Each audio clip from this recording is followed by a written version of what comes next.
बिस्मिल्लाहिर्रहमानिर्रहीम। Hello guys, तहज़ीब here from paradise hope. So guys, finally आज मैंने डिसाइड किया कि मैं वायरस क्रिएशन के ऊपर वीडियो बनाऊंगा। इससे रिलेटेड मैंने दो पोस्ट किए थे, एक फेसबुक पर एक इंस्टाग्राम पर।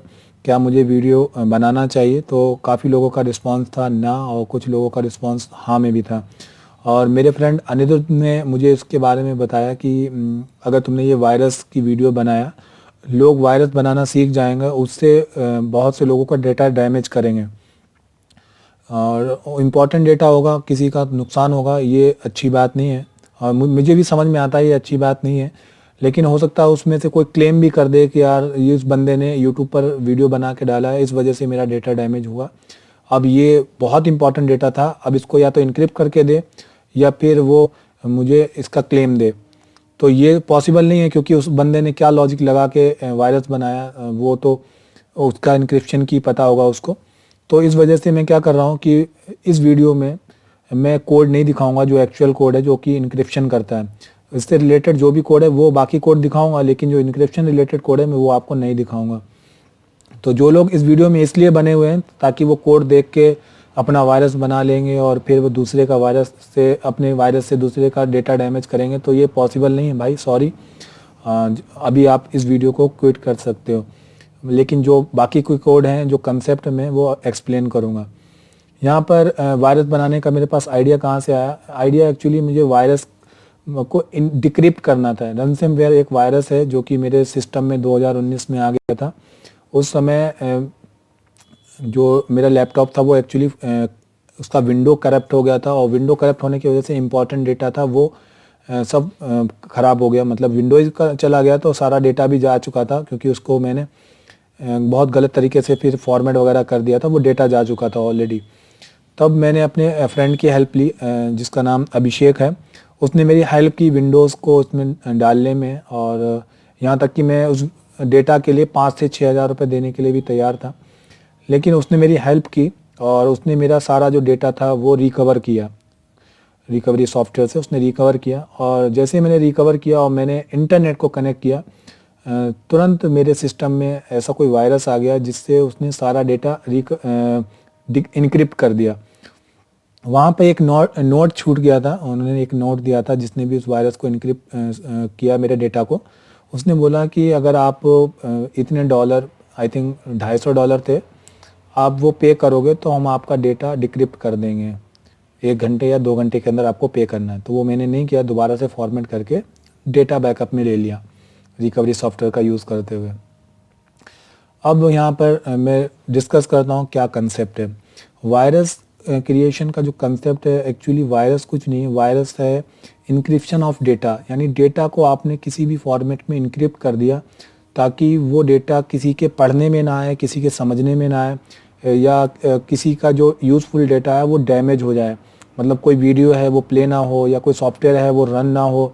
इस तरीक़ा का जो भी आपने काम किया वो एक्चुअली आप बाइनरी से खेल रहे होते हो। बाइनरी में क्या कर रहे होते हो, आपका जो भी डेटा का बाइनरी है, उस डेटा के बाइनरी में आप अपनी कोई की लगाकर उसको ख़राब कर देते हो। मतलब उसका जो सीक्वेंस है वो ख़राब कर देते हो। इस वजह से वो डेटा ओपन नहीं हो रहा होता, या वो फाइल ओपन नहीं हो रही होती। यहाँ पर मैंने थोड़ा से फ्लो चार्ट बनाया हुआ है। बहुत अच्छा मैं पढ़ने में तो नहीं हूँ, लेकिन मैंने फ्लो चार्ट बनाया है ठीक ठाक। आई थिंक स्पेलिंग भी ठीक होगी इसमें। यहाँ पर क्या है, सबसे पहले जो मैंने कंसेप्ट है वो सिर्फ पर्टिकुलर एक फ़ाइल के लिए बनाया है। तो हमने क्या यहाँ पर लिखा है कि सेलेक्ट करना है एक पर्टिकुलर फाइल जिसको हमें वायरस बनाना है। हो सकता है वो आपकी PNG हो सकता है वो EXE हो, या हो सकता है कोई आपकी 3D फाइल हो, या फिर ब्लेंडर फाइल हो, या जो भी फाइल हो आपकी, वो आपने यहाँ पर उसको सेलेक्ट करना है। तो उसके लिए आपको क्या करना है, एक पाइथन का कोड लिखना पड़ेगा जो कि उस तरह की सारी फाइल्स को वो अपने पूरे सिस्टम में ढूंढे कि कहाँ कहाँ पर ऐसी फाइल्स मौजूद हैं, और उसको काउंट करे। काउंट करने का मकसद ये है कि हमें पता हो हमारे पास कितनी फाइल्स हैं, क्योंकि फाइल्स तो बहुत सारी होंगी, हज़ारों में, या 10,000, 1 लाख भी हो सकती है। तो उनको एक सिंगल थ्रेड से वायरस में बनाना, मतलब उनको डिक्रिप्ट करना, सॉरी इनक्रिप्ट करना, यानी उनको डैमेज करना, ये बहुत टाइम कंज्यूमिंग है। तो ऐसा आप अगर करने जाओगे तो आपको बहुत टाइम लगेगा ऐसे बहुत सारे डेटा को डैमेज करने के लिए, इनक्रिप्ट करने के लिए। तो मेरे दिमाग में क्या कंसेप्ट आया कि अगर हम उसको एक थ्रेड में डिवाइड कर दें, अकॉर्डिंग टू हमारा जितना भी डेटा है उसको हम चंक्स में बोल सकते हैं, उसके हिसाब से उसको डिवाइड कर दें टोटल डेटा को, तो हो सकता है जो एक थ्रेड है वो अराउंड मेरे पास 100 डेटा है फॉर एग्जांपल, तो 100 डेटा में मेरे पास मैंने 5 थ्रेड्स बनाई, तो 5 में पहली थ्रेड 1 से लेके 20 तक का जितना डेटा है वो इनक्रिप्ट करने का काम थ्रेड नंबर 1 का है। उसकी इसी तरह से थ्रेड 2 का काम है 20 से 40, और इसी तरह से आप समझ सकते हो, ठीक है। यहाँ पर इनक्रिप्शन जब हो गया, मतलब इनक्रिप्शन हो गया, वो इनक्रिप्ट हो गया, लेकिन जब सेव करने का नंबर आएगा उसको आप सेव करोगे with same name. Same name इसलिए क्योंकि अगर वो फाइल ओवरराइट नहीं होगी तो जाहिर सी बात है उसकी एक नई फाइल बन जाएगी, और नई फाइल बन जाएगी, जो एक्चुअल फाइल है वो जैसी है वैसी ही रहेगी। मतलब हमें फाइल को ओवरराइट करना ज़रूरी है, जो कि एक मेन वायरस में होता ही है। वो ऐसा नहीं करता कि हमारी जो पीएनजी है उसको या फोटो है उसको इनक्रिप्ट करेगा, उसकी नई फाइल बना के हमें दे देगा और एक्चुअल फाइल भी बरकरार रहेगी, ऐसा नहीं होता।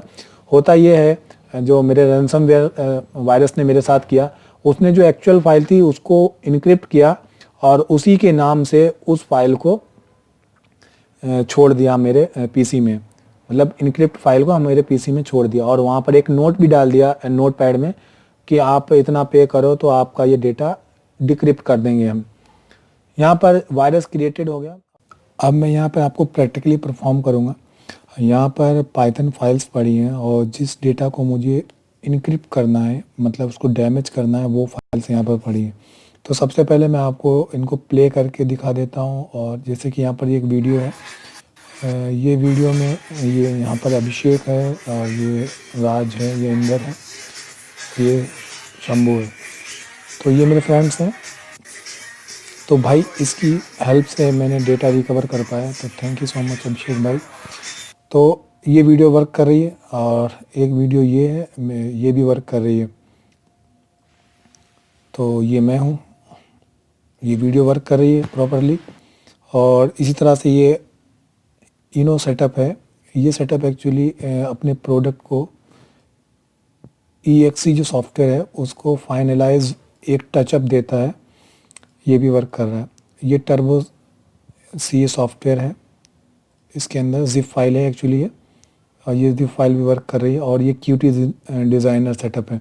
तो यहाँ पर टोटल मेरे पास 5 डेटा है, और इन 5 डेटा को इनक्रिप्ट करने के लिए मैंने 5 इनक्रिप्शन फाइल्स बनाई हुई है। इन फाइल्स के अंदर एक्चुअली मैंने इन सभी डेटा का हर एक का इंडिविजुअल पाथ दिया हुआ है, हर एक का अलग से पाथ दिया हुआ है, ताकि मुझे बार बार इन फाइल्स में लिखना ना पड़े, इस वजह से। अब मैं क्या करूँगा, सबसे पहले किसी एक डेटा को इनक्रिप्ट करूँगा इस फाइल को रन करके। तो मैं सबसे पहले ट्राई करता हूँ बी को।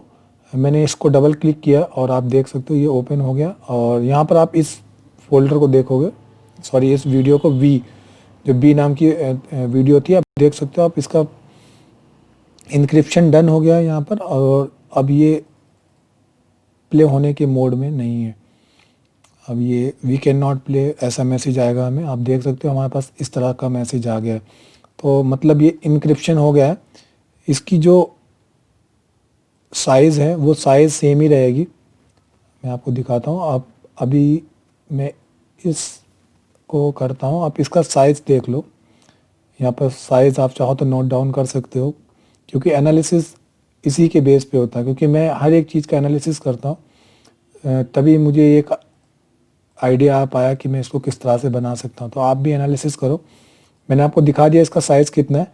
अब मैं इसको इनक्रिप्ट करूँगा और इसको चला के, तो मैंने आपको दिखाई दिया था। अब ये है ओनो, यहाँ पर आप देख सकते हो फाइल इनक्रिप्शन जिप है, ये फाइल इनक्रिप्शन बी, ये रहा। तो मैंने इसको जैसे यहाँ पे क्लिक किया डबल, और फाइल जितनी बड़ी होगी उतना टाइम लेगी। अभी इसका आप देख सकते हो आइकन चेंज हो गया। और सबसे पहले मैं इसका साइज़ आपको दिखाता हूँ। तो साइज़ में आप देखो, साइज़ में कोई चेंजेस नहीं हुए, सिर्फ ये वायरस जो है, सिर्फ इसका जो सीक्वेंस है वो गड़बड़ कर रहा है, देख सकते हो। अब ये रन नहीं हो रहा, एडमिन से करूँगा तो भी रन नहीं होगा। तो इसी तरह से मैं अब इस जिप फाइल को अभी मैं Qt डिज़ाइनर को करता हूँ, जिप को लास्ट में करूँगा, उसके पीछे एक लॉजिक है इसलिए। अब मैं इस Qt डिज़ाइनर को एक बार रन करके बताता हूँ आपको कि ये रन होने की कंडीशन में है। अभी मैं इसको क्विट कर देता हूँ और यहाँ पर इसका साइज़ आप इसका भी साइज़ देख लो आप। लास्ट में 48 बाइट्स यहाँ पर है लिखा हुआ है। अब मैं इसको Qt यहाँ पर ये देखिए फाइल इंक्रिप्शन Qt, मैंने इसको रन किया। जितना बड़ा सॉफ्टवेयर होगा वो उतना ही टाइम लेगा इंक्रिप्शन के लिए। तो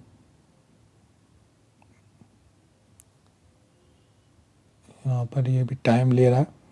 मैं वीडियो को एडिट नहीं करूँगा क्योंकि ऐसा नहीं लगना चाहिए लोगों को कि मैंने कुछ एडिटिंग करके यहाँ पर चेंजेस किए। तो अभी देख सकते हो आप, ये इसका आइकन चेंज हो गया और ये इनक्रिप्ट हो गया। अब मैं इसको रन करूँगा तो सबसे पहले इसकी प्रॉपर्टी में जाके इसकी साइज़ दिखाता हूँ। 48 आखिर में बाइट्स था, तो अभी वो सेम है, मतलब साइज़ में चेंजेस नहीं हुए, इनक्रिप्शन हो गया है, मतलब सीक्वेंस चेंज हो गया, इस वजह से ये ओपन नहीं हो रहा। मैं एज ए एडमिन करता हूँ तो आप देख सकते हो ये कुछ भी ओपन नहीं हो रहा।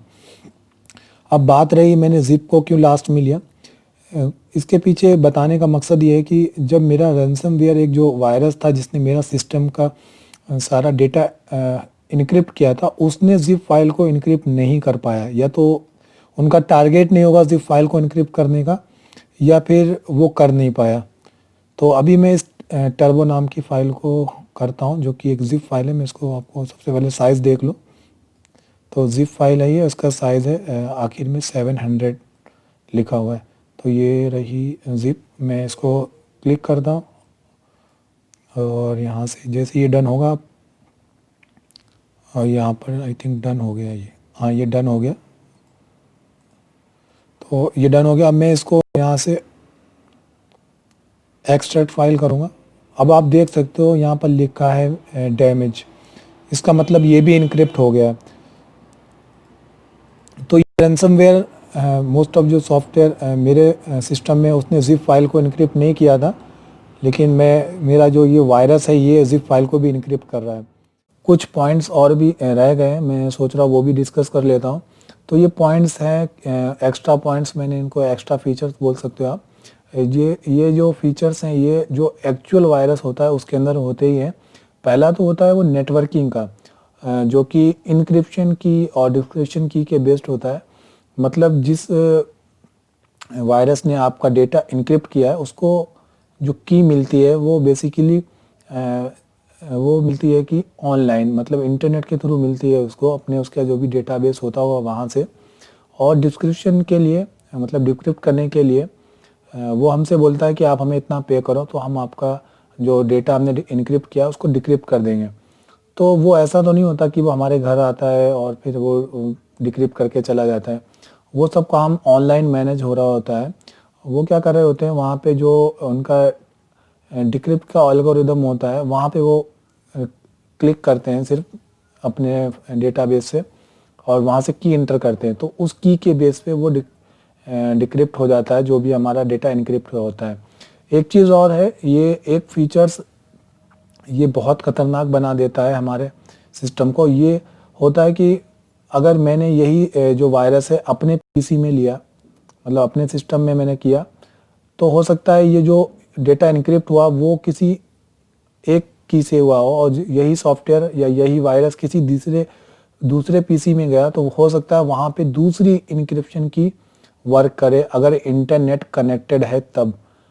मतलब अगर इंटरनेट कनेक्टेड रहेगा तो ये जो की है वो चेंज हो जाएगी और इनक्रिप्शन एक अलग की के वजह से अलग होने लगेगा। तो यहाँ पर एक दूसरा फीचर्स होना चाहिए जो कि होता ही है, मैं आपको डिस्कस कर रहा हूँ।